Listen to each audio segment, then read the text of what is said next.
بسم اللہ الرحمن الرحیم وقد يحذف الفعل الرافع للفاعل لقيام قرينة دالة على تعيين المحذوف جوازا في مثل زید لمن قال من قام۔ اس عبارت میں اور یہاں سے صاحب کافیہ علامہ ابن حاجب رحمہ اللہ تعالی نے فاعل کے احکامات میں سے ایک اور حکم کو بیان فرمایا ہے کہ فاعل سے اس کے رافع کو، اس کے عامل کو حذف بھی کلام سے کر لیا جاتا ہے جب کوئی اس کے تعیین پر، اس کے حذف پر قرینہ موجود ہو۔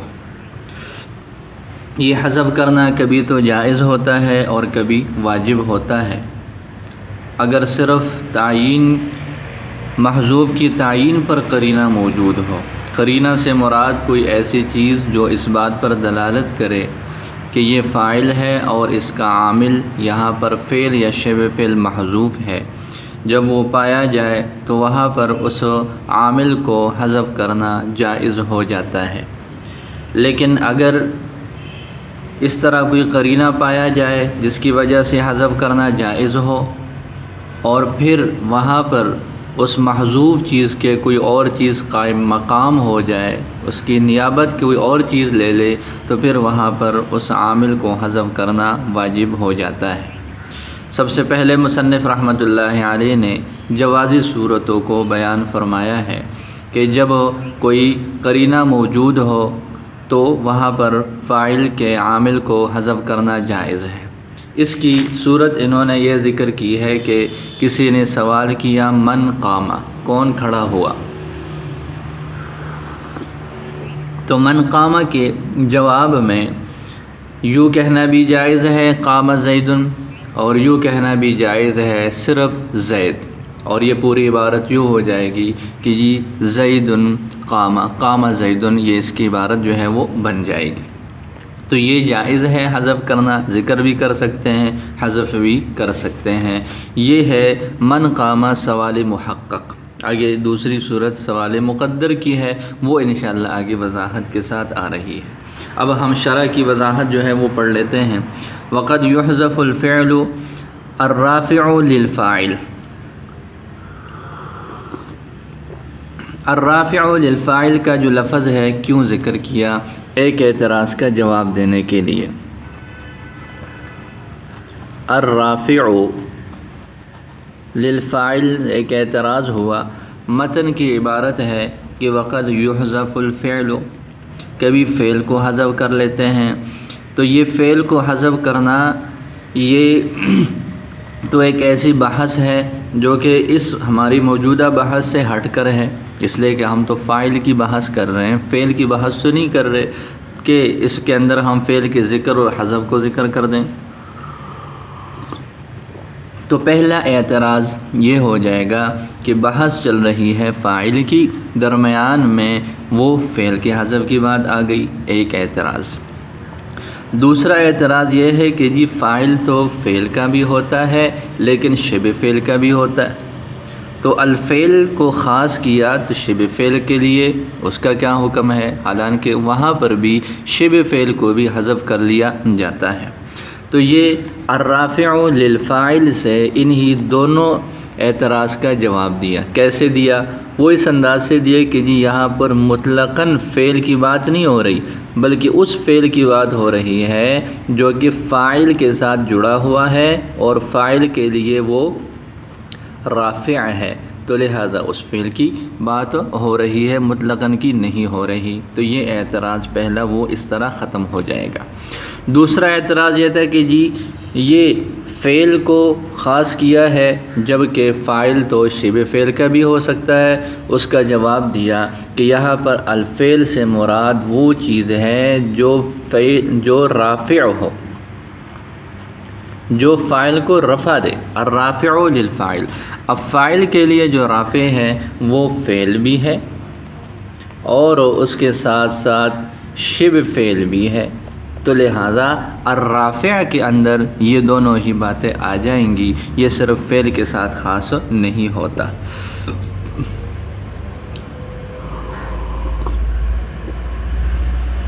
اگلا لفظ ہے لقیام قرینۃ دالۃ علی تعیین المحذوف۔ یہ دالۃ علی تعیین المحذوف سے مصنف رحمۃ اللہ علیہ نے یہ قرینہ کے لفظ کی وضاحت فرمائی ہے کہ قرینہ کس مقصد کے لیے ہوگا۔ تو یہ جو قرینہ ہوگا یہ ہوگا دالۃ علی تعیین المحذوف، کہ جی قرینہ سے مراد ایسا قرینہ ہے جس کے پائے جانے کی وجہ سے محذوف چیز کا تعین ہو جائے، فعل محذوف کریں، شبہ فعل محذوف کریں، یہ اس قرینہ کی برکت سے، اس قرینہ کی دلالت کی وجہ سے اس محذوف چیز پر جو ہے وہ دلالت ہو جائے، تو یہ اس طرح ہو جائے گا۔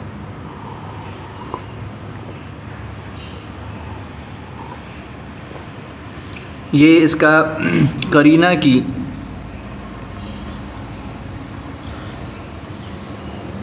قرینہ علی نفس الحذف، اور نمبر 2 ہے قرینہ علی تعیین المحذوف۔ دو طرح کے قرینے حذف کے لیے ضروری ہے، ایک وہ قرینہ جو نفس حذف پر ہو، یعنی جس کی وجہ سے ہم کسی بھی چیز کو کلام سے حذف کر سکتے ہوں، دوسرا ہے اعلی تعیین المحذوف، جس سے یہ اندازہ ہو کہ جی یہاں پر حذف کس چیز کا ہو رہا ہے، کس چیز کو حذف کیا جا رہا ہے۔ تو یہ دو قرینے موجود ہونا ضروری ہوتے ہیں۔ تو یہاں پر فرمایا قرینہ دالۃ علی تعیین المحذوف، کہ جی نفس حذف کا قرینہ تو ضروری ہی ضروری ہے، لیکن یہ ہے کہ محذوف کی تعیین کا جو قرینہ ہے اس کا پائے جانا بھی ضروری ہے۔ اس کے بعد ہے جوازن۔ جوازن کے بعد عبارت نکالی ہے حذفاً جائزاً۔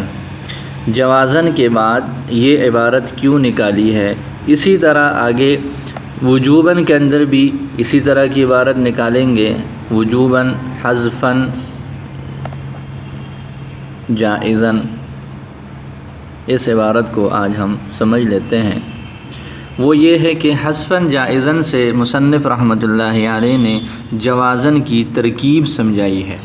جوازن یہ ترکیب میں مفعول مطلق واقع ہے یحذف فعل کے لیے، جبکہ مفعول مطلق کے بارے میں ہم یہ ضابطہ پڑھ چکے ہیں کہ جی مفعول مطلق کا ما قبل والے فعل یا شبہ فعل کا ہم لفظ ہونا ضروری ہے، یا کم از کم یہ ہے کہ وہ ما قبل والے فعل کا ہم معنی ہو، جبکہ اس سے پہلے یحذف ہے، تو یحذف میں نہ کوئی لفظی تعلق ہے نہ معنوی تعلق ہے، تو یہ اس سے مفعول مطلق کیسے بن سکتا ہے؟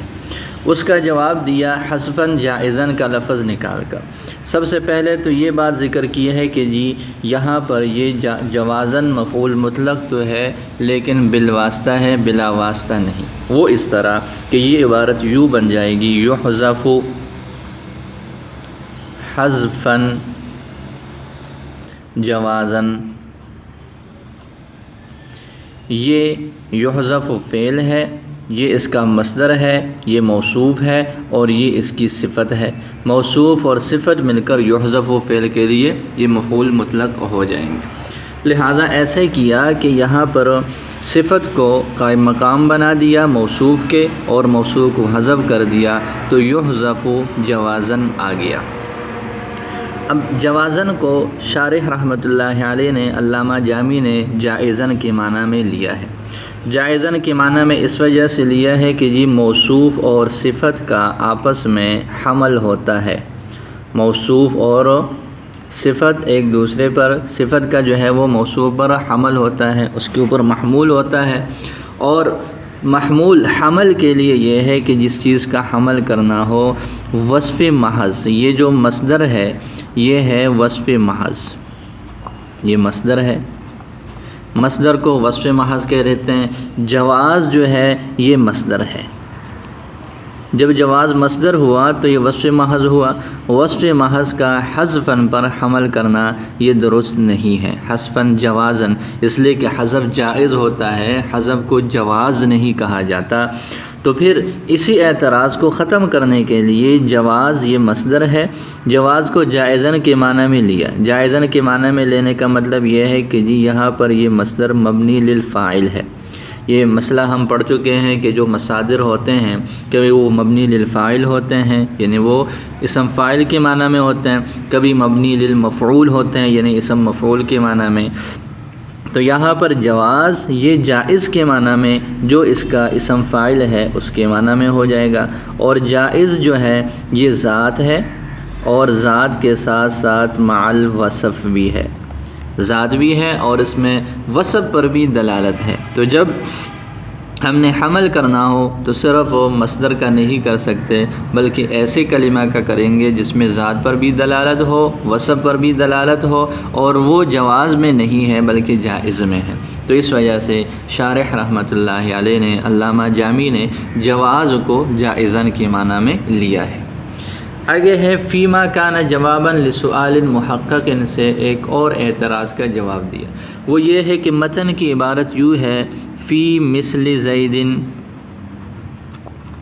یہ متن کی عبارت ہے فی مثل زیدن ہے۔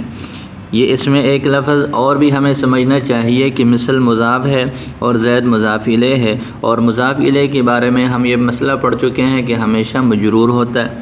تو یہاں پر یہ مرفوع کیسے ہو سکتا ہے؟ اس کو کہہ دیتے ہیں اعراب حکائی۔ اعراب حکائی کا کیا مطلب ہے؟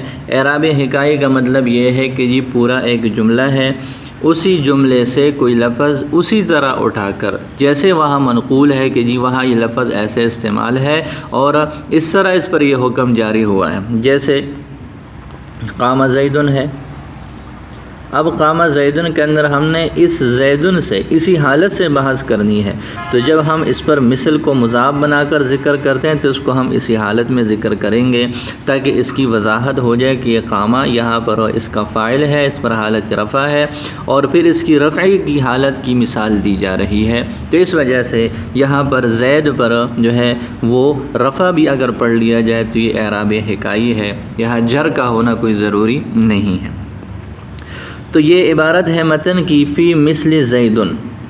فی مثل زیدن پر ایک اعتراض ہے، اعتراض یہ ہے کہ جی ماتن علامہ ابن حاجب رحمہ اللہ تعالیٰ نے فرمایا کہ زید کی مثل میں ایک ہے مثل زید اور ایک ہے عین زید۔ یہ جو مثال ہے یہ عین زید کی ہے، عین زید ہے، بذات خود زید اس جملہ کے اندر فاعل ہے، مگر ہم مثل زید کہہ رہے تو اس کا مطلب یہ ہو جائے گا کہ جی زید کی مثل کے لیے تو یہ حکم ہے لیکن خود زید کے لیے نہیں ہے، جبکہ یہاں مسئلہ یہ ہے کہ خود عین زید یہاں پر جو ہے وہ فاعل ہے اور اس کے فعل کو حذف کر لیا گیا ہے۔ تو اس کا جواب دیا علامہ جامی رحمہ اللہ تعالیٰ نے فی ما کان جوابا لسؤال محقق لمن قال من قام۔ وہ جواب کس انداز سے ہے؟ وہ اس انداز سے ہے کہ جی اصل میں مثل کا لفظ علامہ ابن حاجب صاحب کافیہ کی عادت ہے کہ جب وہ کسی جگہ پر مثل کا لفظ لاتے ہیں تو مثل کے لفظ سے ان کا اشارہ ہوتا ہے ایک مستقل قاعدہ کی طرف۔ تو فی مثل زید سے مراد یہ نہیں ہے کہ یہ حکم زید میں نہیں ہے، زید کی مثل میں ہے، بلکہ مثل زید سے ایک مستقل ضابطہ دینا چاہتے ہیں کہ ہر وہ مقام جہاں پر زید کی طرح کی حالت پائی جائے تو وہاں حکم یہ ہوگا۔ اب وہ قاعدہ کیا ہے؟ وہ قاعدہ یہ ہے کہ جی ہر وہ مقام جہاں پر کوئی اسم واقع ہو سوال محقق کے جواب میں، جہاں پر کوئی محقق کا مطلب لفظی سوال ہو جائے اور اس لفظی سوال کے جواب میں کوئی جو ہے وہ جواب دے رہا ہو تو صرف ایک اسم اس انداز سے جو ہے وہ اس سے جواب دے سکتا ہے، تو یہ اس کا مطلب یہ ہو جائے گا۔ اگلا لفظ ہے سائلا عمن یقوم بہ القیام۔ یہ سائلا عمن یقوم بہ القیام کا جو لفظ ہے یہ بھی ایک اعتراض کا ہی جواب ہے۔ سائلا عمن یقوم بہ قیام کا جو لفظ ہے، سائلاً عمن یقوم بہ القیام کے لفظ سے بھی مصنف رحمۃ اللہ علیہ نے ایک اعتراض کا جواب دیا۔ اعتراض کیا ہے؟ اعتراض یہ ہے کہ جی یہ ایک مثال دی جاتی ہے مل غضنفر۔ غضنفر کیا چیز ہے؟ اس کے جواب میں کہہ دیتے ہیں اسد۔ غضنفر کیا ہے؟ اسد ہے، شیر کا دوسرا نام غضنفر ہے۔ تو یہاں پر سوال یہ ہے من قامہ، یہ قامہ کون ہے؟ بالکل ویسے ہی جیسے یوں کہا جاتا ہے غضنفر کیا چیز ہے، تو یہاں پر کہہ دیا قامہ کون شخص ہے، قامہ کون ہے، تو اس کے جواب میں کہہ دیا زید ہے۔ تو گویا کہ یہ جو زید جس آدمی کا نام ہے اس کے دو نام ہیں، ایک قامہ ہے اور ایک زید ہے۔ قامہ غیر معروف ہے، تو پوچھا کہ جی یہ قامہ کس آدمی کا نام ہے، تو اس کے بدلے میں جواب دیا کہ یہ تو وہی زید ہے جو معروف آدمی ہے، مشہور آدمی ہے۔ تو ہو سکتا ہے کہ یہ قامہ اس کا علم غیر جو ہے وہ مشہور ہو اور زید مشہور ہو، اس سے اس کی وضاحت ہو جائے۔ تو اس کا جواب دیا کہ نہیں، یہاں پر قامہ سے مراد اس کا علم نہیں ہے، بلکہ قامہ سے مراد عمن یقوم بہ القیام ہے، فعل قیام مراد ہے کہ وہ آدمی کون ہے جس کے ساتھ قیام والا فعل شامل ہے، قیام والا فعل جس کے ساتھ متعلق ہے، تو یہ ہے۔ فیجوز ان تقول زید بحذف قامہ سے مصنف رحمۃ اللہ علیہ نے اس کی جواز کی صورت کو بیان فرمایا کہ جائز ہونے کا مطلب یہ ہے کہ ہم ذکر بھی کر سکتے ہیں، حذف بھی کر سکتے ہیں۔ وَإِنَّمَا قُدِّرَ الْفِعْلُ دُونَ الْخَبَرِ سے مصنف رحمۃ اللہ علیہ نے ایک اور اعتراض کا جواب دیا۔ وَإِنَّمَا قُدِّرَ الْفِعْلُ دُونَ الْخَبَرِ کہ جی وَإِنَّمَا قُدِّرَ الْفِعْلُ دون الخبر، یہ سوال ہوا من قامہ، سوال جملہ اسمیہ ہے، اس کے بدلے میں کہہ دیا جواب میں زید۔ زید کے بارے میں بتایا کہ اس کی اصل عبارت یوں ہے قامہ زید۔ تو جب قامہ زید ہوا تو قامہ فعل ہے، زید اس کا فاعل ہے، یہ زید کے لیے ہم نے اصل عبارت نکالی ہے۔ تو معترض یہ کہتا ہے کہ قامہ زیدن کی جگہ پر آپ یوں کیوں نہیں کر لیتے زیدن قامہ؟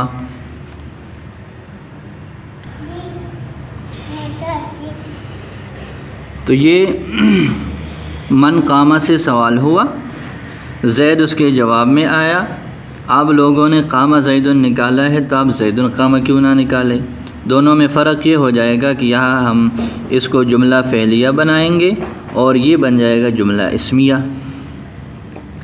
اور پھر اس میں اچھائی یہ بھی ہو جائے گی کہ جو سوال ہوا ہے وہ بھی جملہ اسمیہ سے ہوا ہے، تو جواب کے اندر بھی جملہ اسمیہ آ جائے گا زید قامہ۔ اس کا شارح رحمۃ اللہ علیہ نے علامہ جامی نے جواب دیا، وہ یہ ہے کہ جی یہاں پر زید قامہ سے بہتر یہ ہے کہ ہم قامہ زید نکالیں۔ اس کی وجہ کیا ہے؟ اس کی وجہ یہ ہے کہ یہ جو قامہ زید ہے یہ قامہ بن جائے گا فعل اور یہ زید اس کا بن جائے گا فاعل، اور اگر ہم زید قامہ نکالتے ہیں تو یہ زید مبتدا ہے اور یہ قامہ پورا جملہ فعلیہ ہے، جملہ فعلیہ ہے، اس کے اندر فعل ہے، یہ فعل ہے، اس میں فاعل ہے، یہ جملہ فعلیہ بنے گا، اور جملہ فعلیہ بن کر یہ پھر جو ہے وہ زید کے لیے مبتدا ہے۔ تو اس صورت میں یہ مسئلہ ہے کہ اس صورت میں مسئلہ یہ ہے کہ یہ صرف ایک جز محذوف ہے جبکہ یہاں پر پورا جملہ محذوف ہے، تو اس وجہ سے یہاں پر یہ اس کو نکال لیتے ہیں کہ تقلیل جو ہے یہ کلام کے اندر یہ اولا ہے، جہاں پر ایک جز جملہ مقدر مانا جائے وہ بہتر ہے اس سے جہاں پر پورا جملہ جو ہے وہ مقدر مان لیا جائے۔ اب ہم عبارت پڑھ کے اس کا ترجمہ کر لیتے ہیں۔ وقد یحذف الفعل، کبھی فعل کو حذف کر لیا جاتا ہے، یعنی وہ جو کہ فاعل کے لیے رافع ہے، قرینہ کے قیام کے وقت، یعنی ایسا قرینہ دالۃ علی تعیین المحذوف جو محذوف کی تعیین پر دلالت کرے جوازی طور پر، یعنی حذفاً جائزاً، فی مثل زید، زید کی مثل میں، یعنی فی ما کانا جواباً، یعنی اس صورت میں جہاں پر وہ جواب واقع ہو سوال محقق کے لیے، اس آدمی کے لیے جس نے یہ کہا من قاما، سائلاً پوچھتے ہوئے، عمن یقوم بہ القیام، اس آدمی کے بارے میں جس کے ساتھ قیام کا فعل واقع قائم ہے، تو یہ جائز ہے کہ تم یوں کہہ دو زید، قامہ کو حذف کر لینے کے ساتھ، یعنی اصل عبارت یوں ہو جائے گی قام زید، اور یہ بھی جائز ہے کہ تم یوں کہو قام زید، اس کو فعل کو ذکر کر لینے کے ساتھ۔ وَإِنَّمَا قُدِّرَ الْفِعْلُ، سوائے اس کی نہیں کہ فعل کو مقدر کیا گیا نہ کہ خبر کو، اس لیے کہ خبر کی کو مقدر کر لینا ثابت کرتا ہے جملے کا حذف، و تقدیر الفعل، اور فعل کو حذف کر لینا احد جزئیہا، یہ اس کے دو جزوں میں سے ایک کا حذف کرنا لازم کرتا ہے، والتقلیل فی الحذف اولا، اور حذف میں تقلیل یہ اولا ہے۔